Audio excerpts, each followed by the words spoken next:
ते बैल मी घेऊन जाईल मग काढ खाली देव येतो ते कोण जाते खाली काढ. अहो महाराज याच्या पाय आम्ही हायकोर्टापर्यंत गेलोय नालायकांनी नाही जिरवली माहिती. स्क्रीन जर ती मोबाईल मध्ये क्लिप बिबली कोणी काढली वाटलंच होणार तुमचं ते म्हणत विढाला आता विक्षम ते दिले विक्षम न करू. आता काय होतं मग जाणकार ऐकल्याचा मूड खराब होतो मजा राहत नाही. चला थोडं माग रोगगुप्त गणित तज्ञ आणि जो तज्ञ त्यालाच रोगगुप्त.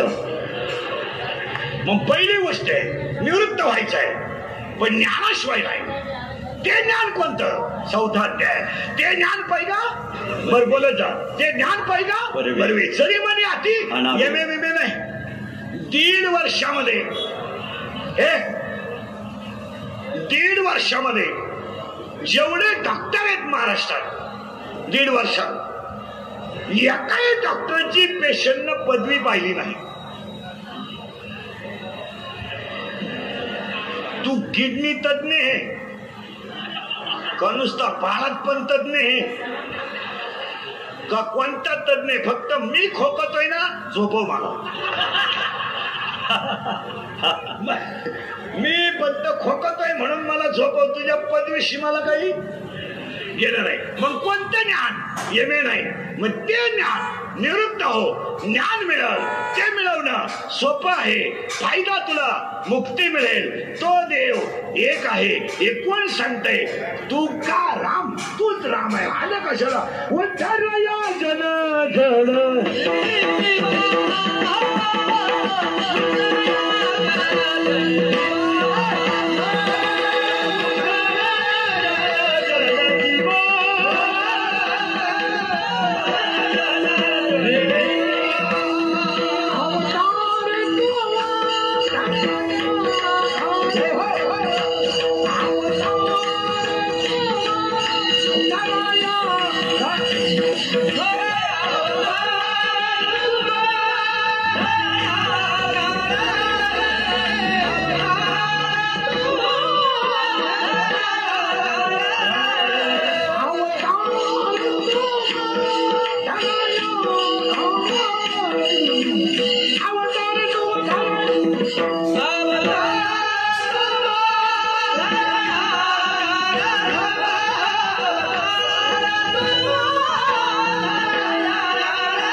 थोडं मागे नेतो पुढे हे बंद कर ऐको. पाया ज्ञान आहे, थोडं मागे पुढे आणतो. पाया ज्ञान आहे, कळस वैराग्य आहे, विस्तार नाम आहे, शांती खाप आहे.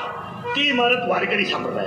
निवृत्त व्हायचंय पण संसारातून नाही, निवृत्त व्हायचंय नोकरीतून नाही, निवृत्त व्हायचंय व्यापारातून नाही, निवृत्त व्हायचंय विकारातून.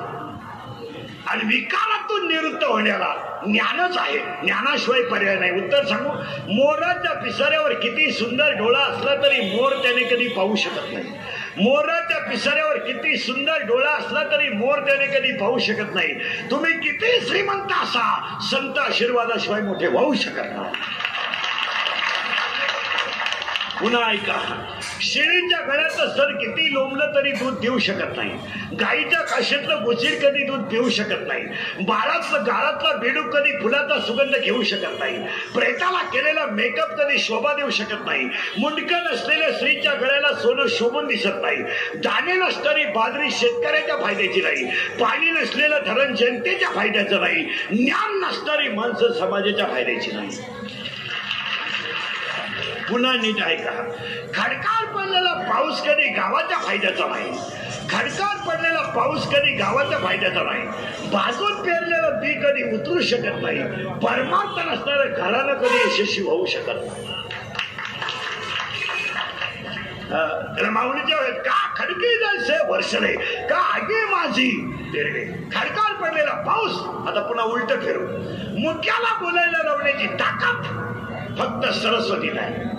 लोखंडाचं सोनं करण्याची ताकद फक्त परिसात आहे. मेलेल्याला जिवंत करण्याची ताकद फक्त अमृतात आहे.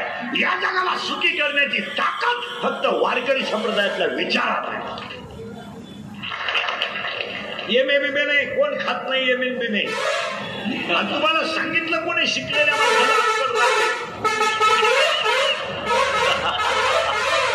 बऱ्याच लोकांनी असा भ्रम केलाय की त्या माणसाला जास्त पेमेंट आहे म्हणजे तो बुद्धिमान आहे. चुकीचं आहे ते. आपल्याकडं बुद्धी कमी झाल्यावर पेमेंट वाढतं. वयामानाने बुद्धी कमी होते, पेमेंट. मग रिटायर झालेली माणसं येड्यावानी का लागतात? रिटायर झालेली माणसं येड्यावानी वागतात. याचं कारण बुद्धी झाली कमी, पेन्शन झाली. बांधला सासरवाडीला बांधला. तुम्हाला कोणी सांगितलं या जगात एकच माणूस सुशिक्षित आहे? कोण? ज्याने ज्ञानेश्वरीचा आधार घेऊन जगला तो सुशिक्षित आहे. ज्याने ज्ञानेश्वरीचा आधार घेतला आणि त्या आधारावर जो जगला तोच खरा सुशिक्षित. सासरवाडीला राहणारे उभ्याने जेवणे सुशिक्षितपणाचं लक्षण नाही. चपातीला पोळी म्हणणे म्हणजे सुशिक्षितपणा नाही. 5 वाजता साखरीला कुत्रा बांधून भरगुडा घालून हिंडे म्हणजे सुशिक्षित नाही.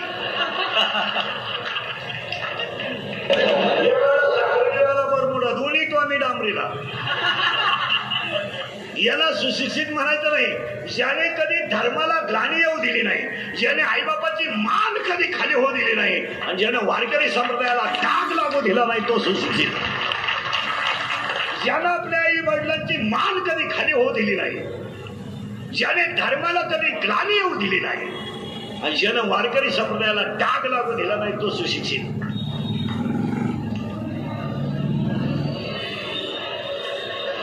एमएबीबी नाही, ते तुमचं तुम्ही पहा.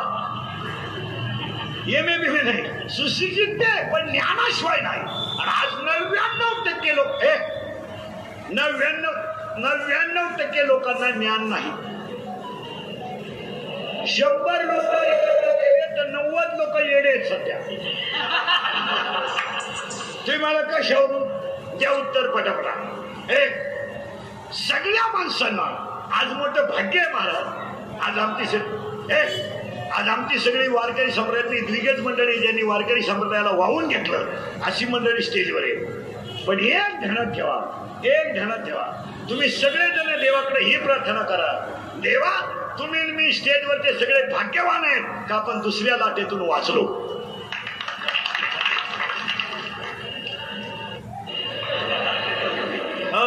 नाही तर कोणी काय म्हणेल. महाराज मंडळी आमदार साहेब आहे, ध्यानात ठेवा. 1.5 वर्षामध्ये मंदिरं बंद झाली, कीर्तनं बंद झाली, कथा बंद झाल्या, परिणामी दारुड्यांची संख्या वाढली. हे तुम्हाला मान्य करावं लागेल.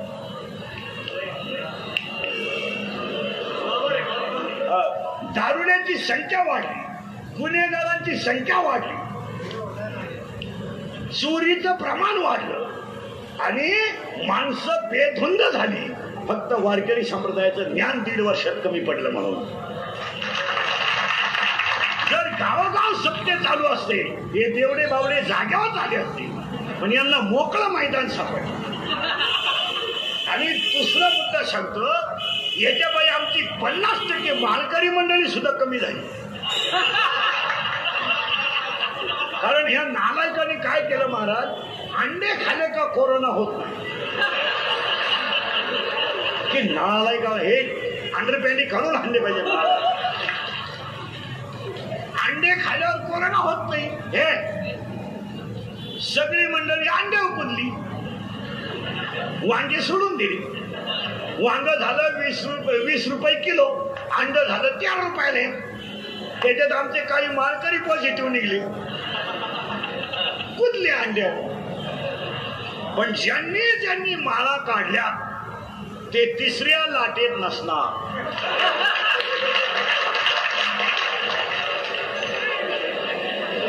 तिसरी लाट फक्त दोघांसाठीच आहे. ज्यांनी गरीब लुटली त्यांचं वाटलं होणार. कोंगडी पालिके व्यभिचारी अभंग आहे, निर्याणकालाचे अभंग आहे, मायाची मात आहे, सगळं आहे. पण वाढदिवसाचे अभंग नाही. मग कीर्तनकाराला वाढदिवसाचं कीर्तन करायला मोठा घोटाळा होतो. अभंग घ्यावाच कोणता गाठ तर नाही. अख्खा गाठा जर चालला तर एक अभंग त्याला जुळतो बसत नाही, जुळतो. जन्म आल्या त्याचे आधी फळ झाले साचे. तुम्ही सांभाळिले संती बहिणीर सली. हा अभंग बसत नाही पण जुळतो. मग आता घेतलेला अभंग नामदेवरायांचा आहे. पहिला मुद्दा संपला. आता ह्या आमदार साहेबांच्या अभिष्ट कीर्तनाला इंदुरीकरचं कीर्तन म्हणल्यावर त्या माणसाला द्यावं नाही. आपलं कीर्तन जर वाढदिवसाला ठेवलं तर माणूस 100 वर्ष जगतो. आपलं कीर्तन जर वास्तू शांतीला ठेवलं तर वर्षात 2रा बंगला होतो. आपलं कीर्तन जर दुकानच्या उद्घाटनाला ठेवलं तर वर्षात 2रं दुकान होतंय. आणि आपलं कीर्तन जर लग्नाला ठेवलं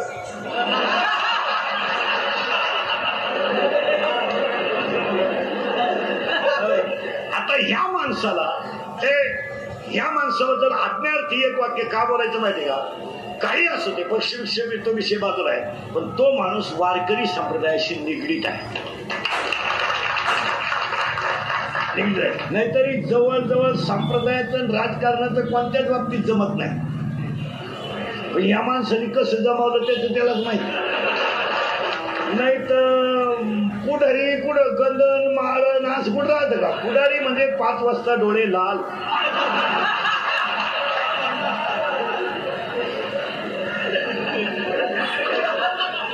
5 वाजता डोळे लाल, सकाळी काळे डोळे. पण या माणसाचं एक वैशिष्ट्य आहे महाराज, की हा माणूस आमच्या वारकरी संप्रदायाच्या प्रचारासाठी माणूस आहे. हे कौतुक आहे. आता त्यांनी फक्त एकच करायचं आमचं काम. आपलं काम थोडं वेगळं आहे. आमचं काम एकच करायचं का 8-15 दिवसात 100-200 लोकांमध्ये का होईना पण कीर्तन सुरू झाली पाहिजे. एवढं काम त्यांनी करा. आम्हाला लय मोठा दुष्काळ काढला नाही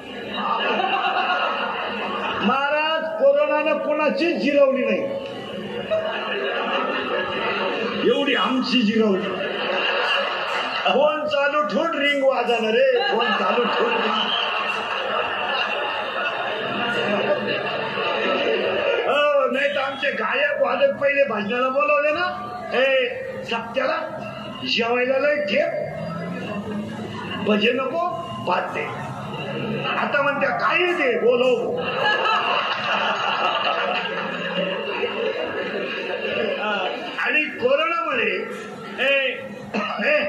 महाराज मंडळी आणि आमदार साहेब, कोरोनामध्ये दुकानदारांचा तोटा झाला नाही, अजिबात नाही. फळीवर करून का होईना पण डाव लावला. हा विनोद नाही, फक्त बारीक वाक्य आहे का बरं का. ज्यांनी धर्म संस्कृती टिकवली त्यांनाच त्रास झाला.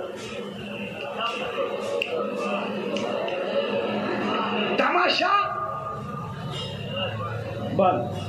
परत ऐका, काही का असो पण त्यांच्याकडे निदान संस्कृतीचं काहीतरी जतन आहे.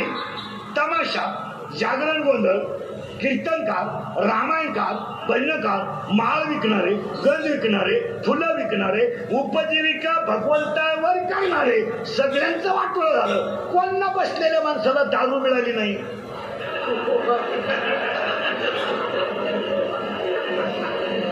कवा 2-4 दिवस मिळालीच नाही. दारू मिळाली, जुगार मिळाली. म्हणून तुमच्या वाढदिवसाला तुम्ही संकल्प करून टाका, 8 दिवसात कृष्णाष्टमीचे सप्ते प्रत्येक गावात 700 लोकात करा. याच तुम्हाला वाढदिवसाच्या शुभेच्छा. अहो, पूर्वी आमच्या बायका आम्हाला विचारायच्या आज कधी येणार आहे.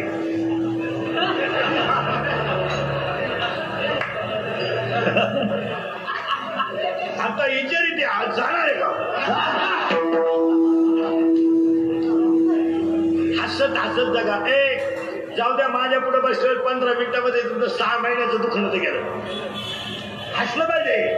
या जगात एकच गोष्ट आहे, हसणे.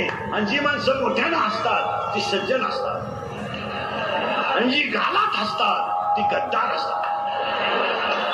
आणि काही माणसं तर इतके नालायक आहेत का ना, त्या पण हसत नाही. काय त्याचं मुळ्यात तू खात का काय काय काय कळतो नुसतं. जगातल्या सगळ्या नामावर एकच औषध, हसणे. हसणे आणि हसत जा. तुम्ही आता 1 तास झाडून जर माझ्या पुढे बसले ना, वर्षाचं दुखणं गेलं. सगळे लोक परत ऐका. इथपर्यंत आलो आपण. म्हणजे यांना वाढदिवसाच्या पहिल्या शुभेच्छा काय, कीर्तन चालू करणे. 100 वर्ष तुम्हाला घ्यावं नाही. आपल्या कोणता सवय लिहून घ्या. आपले वाक्य खोटे नाही ठरत. मग मी आलो म्हणजे होते, आलेच. आपलं एक नाही माना नाही तर नका मानू, पण चांगल्या कर्माला फळ आहे. असं कसं कुणी काही म्हणेल याला काय किंमत. ते शिट्ट्या मारते वगैरे ही नाव ऐकलं सर. एक वाक्य नाही ऐका महाराज. आमदार साहेब, सगळे महाराज मंडळी ऐका. हॉस्पिटल विकत घेणारी लोक होती, होते. हॉस्पिटल विकत घेणारी लोक होती. डॉक्टर महिन्याला ठेवणारी लोक होती. आणि डॉक्टरला काट्यात घालून त्याच्या वजना इतके पैसे देणारी लोक होते. त्यांचे बाप वाचले नाही. हॉस्पिटल विकत घेणारी लोक होती. माहिती आता पैसे